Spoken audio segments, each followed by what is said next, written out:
Very good morning, students. As all we know that we cannot send our voice signals to a larger distances. ठीक है, अगर मैं बात कर रहा हूँ तो मैं अपनी आवाज़ के सिग्नल्स को एक लार्जर डिस्टेंस तक मैं उसको ट्रांसमिट नहीं कर सकता। क्यों नहीं कर सकता? क्योंकि मेरा सिग्नल्स जो है उसकी फ्रीक्वेंसी जो है वो बड़ी ही कम है। ठीक है, फ्रीक्वेंसी जो है बड़ी लो है और उतनी लो फ्रीक्वेंसी सिग्नल्स को हम लार्जर डिस्टेंस तक उसको ट्रांसमिट नहीं कर सकते। क्यों? क्योंकि after certain time they get died of, वो क्या हो जाती है, खत्म हो जाती है वेव। ठीक है, तो अगर हमें अपने सिग्नल्स को, ठीक है, कोई भी लो फ्रीक्वेंसी सिग्नल्स को बड़ी दूर तक कैरी करके लेके जाना है तो हमें किस चीज़ की जरूरत पड़ती थी? अब मॉड्यूलेशन प्रोसेस की जरूरत पड़ती थी। ठीक है, तो उस केस में हमने पढ़ा था there are the two types of the modulation process. First one is the amplitude modulation और दूसरी हमने पढ़ी थी कौन सी?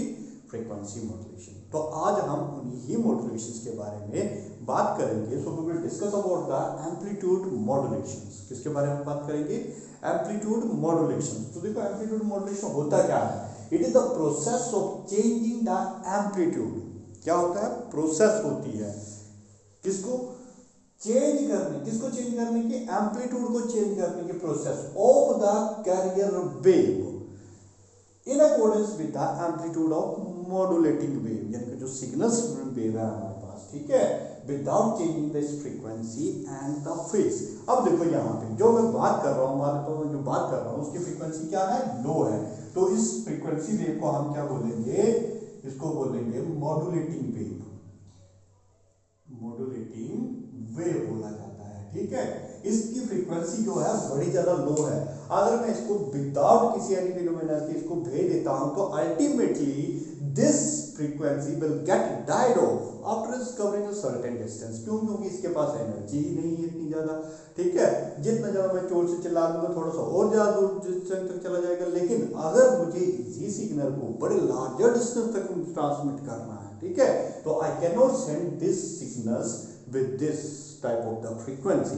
ठीक है, तो इसी वेव को हम क्या बोलते हैं? मॉड्यूलेटिंग वेव, जो हमारे ओरिजिनल सिग्नल्स होते हैं। ठीक है, जब हम इसको कैरियर मॉड्यूलेटिंग वेव को कैरियर वेव के साथ, कैरियर वेव का मतलब क्या होता है? कैरियर वेव मतलब जो किसी चीज को कैरी करके लेके जा रही है। अब मेरी जो ऑडियो सिग्नल्स थी उसकी फ्रीक्वेंसी बड़ी लो थी। ठीक है, तो ये जो हमारे पास वेव्स आ रही है इसको हम बोलते हैं कैरियर वेव।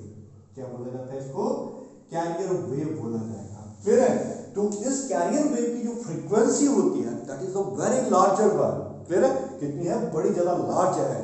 क्लियर होगी बात ये? तो इस तरह से हम अपना एक छोटा सा एग्जांपल कंसीडर कर सकते हैं कि ये जो सिग्नल्स है ये हम लोग हैं। ठीक है, और मुझे हमें जाना है कहीं एक, मान लो दिल्ली से मुझे कन्याकुमारी तक जाना है। ठीक है, तो क्या मैं पैदल चलता हुआ चल सकता हूँ? नहीं, थोड़ी देर के बाद मैं डाइड आउट हो जाऊंगा। ठीक है, अगर मैं एक कैरियर का यूज करता हूँ, कैरियर का मतलब ट्रेन का यूज करता हूँ, तो ट्रेन मुझे क्या करेगी? वहां से रिसीव करेगी, दिल्ली से मुझे रिसीव करनी है और उसको मुझे पहुंचा देगी कहां पर? कन्याकुमारी तक। ठीक है, तो सेम वे में ये कैरियर वेव भी काम करती है। Carrier wave will act as a train. ठीक है, हमें जो सिग्नल किसी दूसरी जगह पर भेजना है तो कैरियर वेव का हम यूज करते हैं। हम क्या करते हैं? इस जो मॉड्यूलेटिंग वेव है जिसको हमने मॉड्यूलेट करना है, इस वेव को हम सुपर इम्पोज कर देते हैं किसके ऊपर? कैरियर वेव के ऊपर। और कैरियर वेव क्या काम करती है? ट्रेन की तरह काम करेगी। ये क्या करेगी? सिग्नल को ले जाएगी। ठीक है, जहां तक हमें सिग्नल को पहुंचाना है वहां तक उसको कैरी करेगी। ठीक है, that's why this wave is called as the carrier wave which is have the larger frequency. और इस कैरियर वेव की फ्रीक्वेंसी जो होती है वो लार्जर होती है in comparison to this frequency. इसके कंपैरिजन में इसकी फ्रीक्वेंसी लार्जर होती है। ठीक है, क्योंकि इसके पास एनर्जी ज्यादा तो ये ज्यादा रेंज तक जा पाएगी। ठीक है, इसकी फ्रीक्वेंसी को हम रिप्रेजेंट करते हैं न्यू सी से और इसकी फ्रीक्वेंसी को रिप्रेजेंट करते हैं हम न्यू एम से रिप्रेजेंट किया जाता है। ठीक है, तो इसी ही प्रोसेस को हम क्या बोलते हैं? द एम्पलीट्यूड मॉड्यूलेशंस, यानी कि हमने एम्पलीट्यूड के हिसाब से इसकी मॉड्यूलेटिंग की है। This modulating signal has to be superimposed with this signal. हमने क्या किया? ये जो हमारे पास सिग्नल है इसको हम सुपरइम्पोज कर रहे हैं। किसके साथ? इसके साथ सुपरइम्पोज कर रहे हैं। तो जब सुपरइम्पोज कर दिया तो ये जो रिजल्टिंग वेव हमारे पास मिलेगी, जब दो सुप्रीम फोर्स किया हमने वेव्स को, तो ये रिजल्टिंग वेव जो हमारे पास मिल रही है that will change it's amplitude. यहाँ पे देखो, अगर इसको अगर आप ध्यान से देखते हो तो इसका एम्पलीट्यूड जो है, इसके एम्पलीट्यूड में कोई चेंज नहीं आ रहा है, amplitude will remain constant through out this journey. ठीक है, इसकी जर्नी के दौरान एम्पलीट्यूड में कोई फर्क नहीं आया। बट जब हमने इसको सुप्रीम पोज कर दिया, ठीक है, सुप्रीम पोज किया किसके साथ, इस कैरियर वेव के साथ सुप्रीम पोज किया, सो इट्स एम्पलीट्यूड, ये जो हमारे पास कैरियर वेव है ना, इसका एम्पलीट्यूड क्या हो जाएगा, चेंज करेगा। किसके रिस्पेक्ट में चेंज करेगा इसका amplitude, now it will changes with respect to this signal wave. ये जो हमारे पास सिग्नल वेव का एम्पलीट्यूड है ना, उसके हिसाब से इसकी वेव का एम्पलीट्यूड जो है वो चेंज हो जाएगा। देखो यहाँ पे मैं यहाँ पे इसको ड्रॉ किया हुआ है, अगर मैं इसको ड्रॉ करता हूं तो देखो यहाँ पे इसका एम्पलीट्यूड इस तरीके से धीरे धीरे इंक्रीज करता जा रहा है। यहाँ पे इसका एम्पलीट्यूड क्या होगा, मैक्सिमम होगा इस केस में। यहाँ पे एम्पलीट्यूड मैक्सिमम है, तो यहाँ पे भी इस कैरियर वेव का एम्पलीट्यूड क्या हो गया, चेंज हो गया। ठीक है, कैरियर वेव का एम्पलीट्यूड क्या हो रहा है, यहाँ पे भी चेंज हो गया। इसके अकॉर्डिंग, अरे इस वेव के अकॉर्डिंग चेंज हुआ ये। ठीक है, फिर धीरे धीरे इसका ईएमएफ वोल्टेज जो है इसकी अब कम होती जा रही है। जैसे वोल्टेज कम होती जा रही है मतलब एम्पलीट्यूड इसका कम होता जा रहा है। ठीक है, तो जैसे ही वोल्टेज कम हुई, एम्पलीट्यूड कम हुआ, तो इस कैरियर वेव का भी एम्पलीट्यूड क्या होता गया, कम होता गया। Ultimately it get the minimum, यहां पर आ गया, कितना आ गया इसका मिनिमम एम्पलीट्यूड आ गया इसका। ठीक है, फिर से इसकी वैल्यू इंक्रीज कर रही है, अल्टीमेटली यहाँ पे फिर से एम्पलीट्यूड इसका इंक्रीज करना स्टार्ट कर देगा and it will move like this. ठीक है, तो देखो यहाँ पे हुआ क्या, हमने क्या किया, इस कैरियर वेव एम्पलीट्यूड को चेंज किया।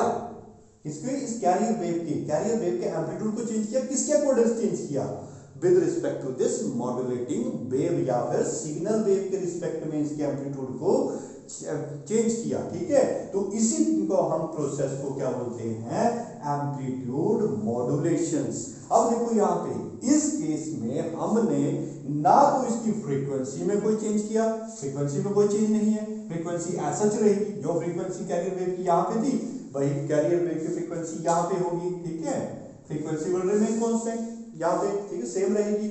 ना ही तो हमने इसके कोई फेस में चेंज किया है, फेस में भी इसका कोई चेंज नहीं है। जब यहाँ पे 90 डिग्री का था, यहाँ पे भी 90 डिग्री, यहाँ पे 0 डिग्री हो रहा था, यहाँ पे 0 डिग्री हो रहा है, यहाँ पे मिनिमम वैल्यू जा रही है, तो यहाँ पे भी मिनिमम वैल्यू पे ही आ रहा है। ठीक है, तो इस without changing its frequency and without changing the phase, जब हमने मॉड्यूलेटिंग कैरियर वेव के एम्पलीट्यूड को चेंज किया with respect to this modulating wave, that phenomena is called as the amplitude modulation. इसी को हम क्या बोलते हैं, एम्पलीट्यूड मॉड्यूलेशन बोला जाता है। एक बार फिर से रिपीट कर देता हूं, क्या होता है amplitude modulation, the process of changing the amplitude of the carrier wave, career wave की एम्पलीट्यूड में चेंज कर रहे हैं in accordance with the amplitude of modulating wave. इसके रिस्पेक्ट में, इस मॉड्यूलेटिंग वेव के रिस्पेक्ट में इसके एम्पलीट्यूड को चेंज कर रहे हैं। मॉड्यूलेटिंग वेव को क्या बोलेंगे, सिग्नल वेव। ठीक है, without changing the frequency as well as the phase of the carrier wave.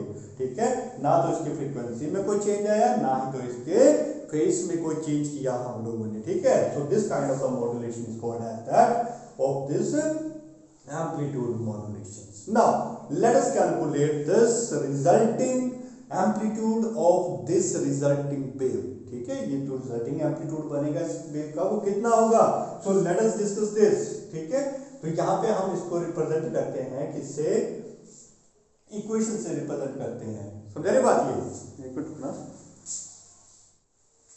अच्छा देखो यहाँ पे अब हम इसकी कैलकुलेशंस करते हैं। क्या दो तरह की इक्वेशंस बनेगी, एक बनेगी इसके लिए इक्वेशन, ठीक है, जो हमारे पास मॉड्यूलेटिंग वेव है, इसको हम रिप्रेजेंट करते हैं किससे, em is equal to what, e capital E m sine of किसके बराबर होता है, ओमेगा टी। तो ओमेगा की फुट में लिखेंगे m, ये रिप्रेजेंट करेगा angular frequency of the modulating wave into t।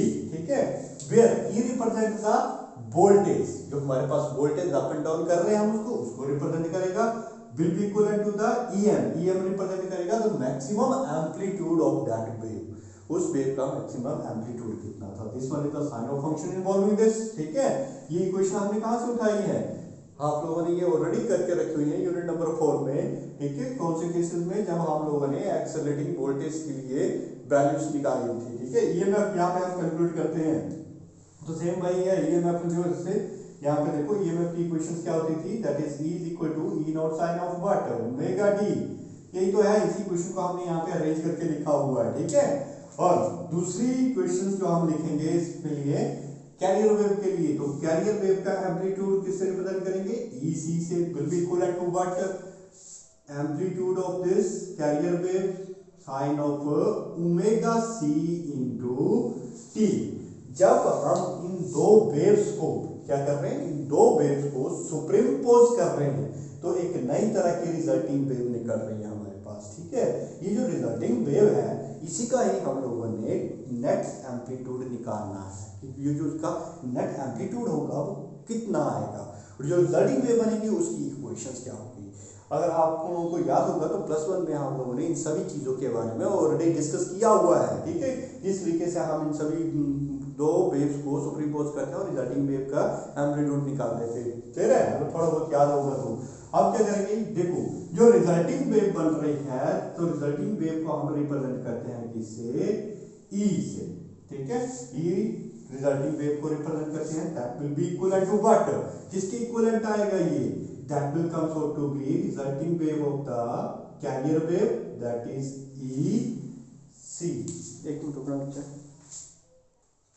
अच्छा हाँ, सॉरी क्या बोला यहाँ पे मैंने, that जो हमारे पास जब इन दोनों को सुपरिम्पोज कर देंगे तो हमारे पास जो रिजल्टिंग वेव का जो एम्पलीट्यूड बनेगा वो क्या होगा, EC प्लस ऑफ EM, ठीक है। कितना बनेगा, EC plus of EM sine of omega, sorry EC यहाँ पे EC आएगा, EC रिजल्टिंग कैरियर वेव का amplitude plus of modulating wave का एम्पलीट्यूड, उसके हिसाब से चेंज हो रहा है, तो यहाँ पे हमारे पास बनेगा ओमेगा C इंटू T बन जाएगा यहाँ पे, ठीक है। तो ये हमारे पास बनेगा जो रिजल्टिंग वेव का एम्पलीट्यूड होगा। Now we will use this equation, देखो अगर हम इस यहाँ पे इक्वेशन का यूज करते हैं EC प्लस ऑफ EM की वैल्यू देखो कितनी आ रही है हमारे पास, that is EM sin of omega M into T, clear है बात। तो यहाँ पे sin of omega C into what T बन जाएगा यहाँ पे, ठीक है। तो यहाँ पे मैं काम करता हूँ, EC को यहाँ से हम क्या करते हैं, कॉमन निकाल लेते हैं, ठीक है। तो EC को हमने यहाँ से कॉमन निकाल लिया, तो ultimately we will get inside this equation क्या बन जाएगा हमारे पास, दैट इज EC, इसमें जरा कैमरा चेक कर लेते हैं, हाँ चल रहा है कैमरा, तो ये बन जाएगा हमारे पास EM upon EC sine of omega M into T into sine of omega C T। Now ये जो फैक्टर हमारे पास बन रहा है क्या, EM upon EC, that will represented for the modulation index, क्या होता है ये, मॉड्यूलेशन इंडेक्स बोला जाता है इसको, ठीक है। इसके बारे में हम सेपरेटली डिस्कस करेंगे, मॉड्यूलेशन इंडेक्स जो है इन वेव्स के लिए किस तरीके से काम करता है और कैसे मॉड्यूलेशन इंडेक्स की वैल्यू जो कितनी रखनी जानी चाहिए ताकि हमारे पास एक प्रॉपर वेव जो बने और ट्रांसमिट हो वहां पे, ठीक है। तो इसको हम बोलते हैं मॉड्यूलेशन इंडेक्स। तो यहाँ पे मैं इसको चेंज कर देता हूँ, तो ये बन जाएगा EC1 प्लस मॉड्यूलेशन इंडेक्स को MA से रिप्रेजेंट कर दिया into sine of omega M into T into sine of omega C into T बन गया ये।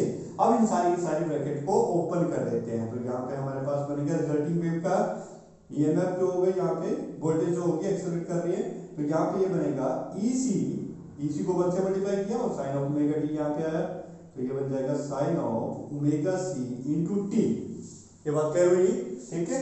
अब इस फैक्टर को इसके साथ मल्टीप्लाई कर दो, तो ये बन जाएगा EC MA, ठीक है, into sine of omega M into T into sine of omega C into T।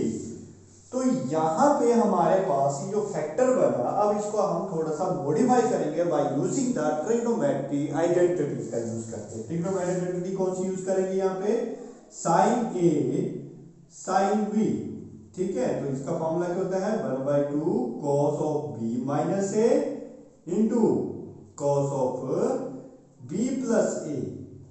Formula पढ़ा हुआ है आप लोगों ने, ठीक है। तो this one is the trigonometric identity which we use to solve this equation. इस इक्वेशन को सॉल्व करने के लिए हम इसका यूज करते हैं, ठीक है।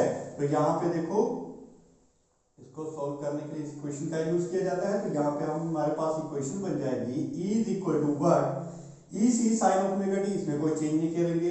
तो ये e c sine of omega c into t plus, अब देखो आगे वाली इक्वेशन कैसे बन जाती है, हाफ ऑफ द, ये बन जाएगा हमारे पास half of the sine, sorry sine नहीं, cos b minus a, cos b, b की वैल्यू देखो यहाँ पे कितनी है, ये कर रहा है काम किसका, ये काम कर रहा है a का और ये कर रहा है b का। तो b की जगह कितना लिखेंगे हम, omega c into t minus of omega c into, या तो इसको इस तरीके से लिखते हैं, एक मिनट जरा रुकना, यहाँ पे स्पेस जरा कम बच गया हुआ है, यहाँ पे इसको मैं अरेंज कर देता हूँ, ठीक है। यहाँ पे इसको अरेंज कर देते हैं और यहाँ पे स्टार्ट करते हैं इस इक्वेशन को, यहाँ से सारा सॉल्व हो गया ये, ठीक है। तो इस इक्वेशन को हम यहाँ से स्टार्ट करते हैं। देखो यहाँ पे क्या बनेगी हमारे पास इक्वेशन, अब ये बन जाएगा E is equal to what, ये बनेगा हमारे पास अब ई सी ऐसा रहेगा, e c sine of omega c t plus, plus है 1/2 क्या बनेगा cos 1/2 cos, अच्छा यहाँ पे भी प्लस का साइन आता है, गलती कर गए, यहाँ पे कितना आएगा प्लस का साइन आएगा, cos b माइनस ए, b की वैल्यू कितनी है ओमेगा सी माइनस ऑफ ए की वैल्यू देखो कितनी है ओमेगा m, और d दोनों में कॉमन आ रहा है, ठीक है, प्लस ऑफ थर्ड फैक्टर क्या बनेगा हमारे पास यहाँ पे cos 1/2 cos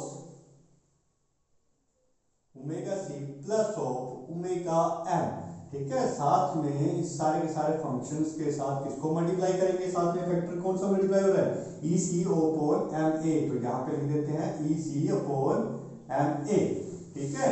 ये सारा वेक्टर इससे मल्टीप्लाई हुआ, तो इसको ओपन कर देते हैं हम, ये बन जाएगा e c sine of omega c into t plus of, ये इसको मल्टीप्लाई करो, ये बन जाएगा e c m a upon 2 cos of what omega c minus of omega m, ठीक है, प्लस यहाँ पे बन जाएगा e c m a upon 2 cos of omega c plus of omega m. तो यहाँ पे अगर आप इसकी रिजल्टिंग वेव के ऊपर ध्यान दोगे तो वी विल गेट, हमारे पास जो रिजल्टिंग वेव बन रही है उसमें देखो, एक तो इसका एम्पलीट्यूड, कैरियर वेव का एम्पलीट्यूड रहेगा, मतलब 3 तरह की फ्रीक्वेंसीज हमें यहाँ देखने को मिल रही हैं। इसकी कौन कौन सी फ्रीक्वेंसी होगी, देखो एक फ्रीक्वेंसी होगी कैरियर वेव की, जिसको हम रिप्रेजेंट कर रहे हैं किससे, न्यू सी से। ये फ्रीक्वेंसी हमें मिल रही है दोनों वेव्स के डिफरेंस की वजह से, ठीक है। Omega c minus of omega c किसको रिप्रेजेंट कर रहा था यहाँ पे, मतलब न्यू सी फ्रीक्वेंसी होता कैरियर वेव, और ये किसको रिप्रेजेंट कर रहा था, frequency of the modulating wave. इन दोनों के डिफरेंस की वजह से एक फ्रीक्वेंसी मिलेगी, that is nu c minus of nu m, और एक फ्रीक्वेंसी मिली हमें किसकी वजह से, इन दोनों के एडिशन की वजह से, ठीक है। इन दोनों के एडिशन की वजह से जो फ्रीक्वेंसी मिली that is nu c plus of nu m. ये 3 अलग अलग तरह की हमें फ्रीक्वेंसी यहाँ पे देखने को मिली, एक तो ओरिजिनल फ्रीक्वेंसी कैरियर वेव की ओरिजिनल फ्रीक्वेंसी, प्लस इसके साथ में एडिशनल 2 और फ्रीक्वेंसी हमें देखने को मिली, ये मिली nu c minus of nu m और nu c plus of nu m. अब देखो ये जो फ्रीक्वेंसी हमें मिल रही है, ठीक है, कौन सी, nu c minus of nu m, this is called the upper side modulation band. इसको क्या बोलते हैं, sorry not upper side, it is called the lower side modulation band बोला जाता है, and this one is the upper side modulation band, ठीक है। या तो मॉड्यूलेशन बैंड को हम सिंपल एसबी से रिप्रेजेंट कर देते हैं, यूएसबी, ठीक है, अपर साइड मॉड्यूलेशन बैंड। तो देखो यहाँ पे ये कहाँ पे मिल रही है हम लोगों को, ये जो वैल्यू हमें मिल रही है मैक्सिमम वैल्यू यहाँ पे, ठीक है, इस वेव की जो मैक्सिमम वैल्यू हमें यहाँ पे मिल रही है that is called the upper side band, USB बोला जाता है। और ये जो वेव हमें मिली यहाँ पे ये इस फ्रीक्वेंसी की वजह say that is called the lower side band modulation. Clear हुई बात? ये इसको बोला जाएगा अपर साइड बैंड मॉड्यूलेशन। यहाँ पर ये जो बन रहा है हमारे पास, ठीक है, और ये बन रहा है लोअर साइड बैंड मॉड्यूलेशन, ये lower side band modulation. Clear हुई बात? ये इसी चीज को बोलते हैं upper side band modulation, lower side band modulation. ये जो अपर साइड बैंड मॉड्यूलेशन होता है it is the sum of the two frequencies. कौन कौन सी दो फ्रीक्वेंसीज का सम होता है? The frequency of the modulating wave, इसकी फ्रीक्वेंसी का sum, plus the frequency of the carrier wave. ठीक है, उसी तरह से लोअर साइड बैंड मॉड्यूलेशन किसका होगा? The difference between the two frequencies. दो फ्रीक्वेंसी कौन कौन सी? Frequency of the carrier wave की फ्रीक्वेंसी माइनस ऑफ, ठीक है, frequency of the modulating wave, ठीक है, मॉड्यूलेटिंग वेव की फ्रीक्वेंसी के बराबर। यानी कि जो हमारे पास रिजल्टेंट, ये रिजल्टेंट है, रिजल्टेंट वेव जो बन रही है ये तीन तरह की फ्रीक्वेंसीज का कॉम्बिनेशन आ रहा है यहाँ पे। कौन कौन सी? एक तो original frequency of the carrier wave, तो और इसके साथ एडिशनल फ्रीक्वेंसीज बन रही हैं। कौन सी? एक दोनों के सम के बराबर बन रही है और एक दोनों के डिफरेंस के बराबर। तो देखो यहाँ पे हमने इसको शो किया हुआ है कि वोल्टेज की लाइन को शो करेगा और यहाँ पे ये फ्रीक्वेंसीज की लाइन को बता रहा है। ठीक है, तो ये जो फ्रीक्वेंसी बैंड बन रहा है एक्चुअल फ्रीक्वेंसी बैंड से इसको हम रिप्रेजेंट करते हैं nu c minus of nu है, और ये फ्रीक्वेंसी बैंड जो बनता है nu c minus of plus of nu है, और ये होता है हमारे पास actual frequency of this carrier wave. अब ये जो कैरियर वेव्स जो है, ये जो फ्रीक्वेंसी बन रहे हैं साइड बैंड की फ्रीक्वेंसीज जो बैंड बन रहे हैं, इनमें ज्यादा डिफरेंस नहीं होता है। ठीक है, ये किसके नजदीक होती है? इन फ्रीक्वेंसीज के बड़े ज्यादा नजदीक उनकी फ्रीक्वेंसीज बनती हैं। ठीक है, so this one is all about this amplitude मॉड्यूलेशंस। अब आ जाती है इसकी एडवांटेजेस और डिसएडवांटेजेस। अच्छा, नेक्स्ट आता है इसके पास एडवांटेजेस और डिसएडवांटेजेस क्या रहेगी इसके। ठीक है, तो देखो एडवांटेजेस में क्या रहेगा? इजी टू ट्रांसमिट और रिसीविंग। ये जो हमारे पास एम्पलीट्यूड मॉड्यूलेशंस होती हैं इनको हम इजीली ट्रांसमिट भी कर सकते हैं, इनको ट्रांसमिट करना बड़ा इजी होता है, और इनको रिसीव करने के लिए भी ज्यादा कॉम्प्लेक्स सर्किट जो है उनका यूज नहीं किया जाता है। ठीक है, तो this amplitude modulation waves are easy to transmit, इनको हम बड़े इजी ट्रांसमिट करेंगे और रिसीव कर सकते हैं। It required a simple receiver, तो ऑब्वियसली इनको हम इजीली जब ट्रांसमिट कर पा रहे हैं तो उनको रिसीव करने के लिए हमें सिंपल रिसीवर्स की ही जरूरत पड़ती है। ठीक है, और साथ साथ में ये बड़े ज्यादा एफिशिएंट भी होते हैं, इनकी एफिशिएंसी जो होती है बड़ी अच्छी होती है। ठीक है, डिसएडवांटेजेस क्या रहती है इसकी? डिसएडवांटेजेस में रहती है इसका नॉइस। इस केस में क्या होता है, इसमें नॉइस बड़ी ज्यादा हो जाती है। अगर मैं कोई सिग्नल ट्रांसमिट कर रहा हूँ इस कैरियर वेव में, तो जहां पे वो रिसीवर उसको रिसीव करेगा, it can receive the waves which are the combination of the two different signals. ठीक है, तो इसमें क्या होता है? नॉइस एक्चुअली होता है क्या? The disturbance which are created due to the two superimposing signals. दो अलग अलग सिग्नल्स की वजह से जो सुपरइम्पोजिशन हो जाती है, ठीक है, उसी को हम बोलते हैं नॉइस। तो यहाँ पे बड़ी ज्यादा फ्रीक्वेंसीज को कैच कर लेता है। ठीक है, तो इसकी वजह से भी इसकी डिसएडवांटेज है। Second, more energy content. अब देखो यहाँ पे ये हमने क्या किया? सिग्नल्स भेज रहे हैं, ये मॉड्यूलेटिंग वेव के हम क्या कर रहे हैं? सिग्नल्स भेज रहे हैं। तो ये बाकी की एनर्जी तो हमारे किसी काम की नहीं है, ये तो हम एज यूजुअली इसको भेज रहे हैं। ठीक है, इसकी कैरियर वेव की वजह से। तो यहाँ पे हुआ क्या? इतनी एनर्जी हमें इस फ्रीक्वेंसीज को प्रोड्यूस करने के लिए यूज की जा रही है। ठीक है, तो ये इसका सेकंड डिसएडवांटेज है, क्योंकि ये पार्ट तो हमारे किसी काम का नहीं है। जब हम इसको डिमॉड्यूलेट करेंगे तो ये पार्ट को निकाल देंगे, हमें तो इस सिग्नल से मतलब है। तो समझ आ रही बात है? यहाँ पे क्या हुआ? हमें ये एनर्जी एक्स्ट्रा देनी पड़ रही है। ठीक है, that is the second disadvantage of this amplitude modulating wave. Clear होगी बात ये? So this one is all about the amplitude मॉड्यूलेशंस। Thank you all.